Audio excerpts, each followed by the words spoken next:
Halor ka wei ka Jingshah ka bangi ikin mencisngi Jingshah po Nehu campus Jingshah accident ka ba ishar kai ka bangi numla syaban Aisyah ke jengmap uni breu badon kti halo kani ke Jingshah ka ba arngut ki khun Samla ki bang dei ki student jongka yingba jongka school ba jongka Nehu ki belamat Jingshah accident ka ba sosi ka ba ishar kai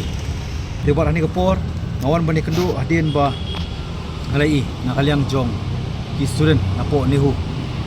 aklapan pau ba hoi dongkam menbu speed breaker adin ni Jingshah katar wadi kawai ke dongkam na kaliang jongka student union kasih student union jongka school ba Nehu kini aklapan pau ila ka jongka nongrim badai ban na pendu soi ka Kham jongu di unit driver beron kti hani Jingshah accident di buat nak kaliang jong ka sarkar ni po kajing lekmi kajing lejengo jong deputy chief minister mas singau balang dahar hani ke singi apo Nazareth hospital bola kularu ba all the expenditures will be bear by the government di ngasutanat nri kini kenumpat biang ban ngawan ni kendu yai ba bebek group halo ka nongrim ngai dia ka 109 section naka BNS ka pangitip ka Bharatiya Naya Sanhita 2023 ngalai halo ka section 109 attempt to murder kaniru ngapan pau khmat jiba bebek ba kanumpat biang makani kelakaran syai ba whoever does any act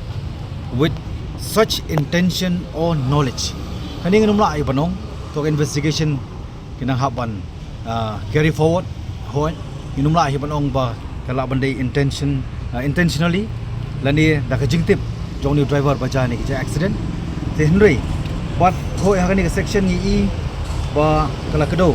ba lada kadesha through intention bola ban a bakila pat kita ki culprit kila bangat ke imprisonment for life imprisonment te hendrei in the code of law kala ban penpau pada kumwei hakaba it may interpret in other way whether kanika jengai jemut ke jengah bah section 125 it may be suit nak bentan ke case ke nomor bah kanika kelakaran syai act endangering life or personal safety of others but hakani lapan pau syai kadar bah whoever does any act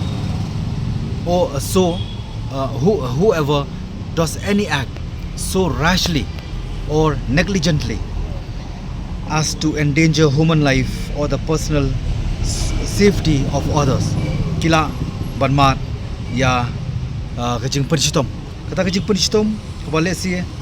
haka subsection B kebakaran syai ba where grievous hurt is caused shall be punished with imprisonment tikani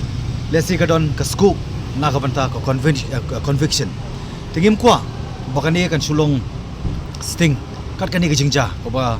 ngihap ban yakren ka badai ka life and death ta ke jingim ke jingyap kham tam ni ki khon samla ki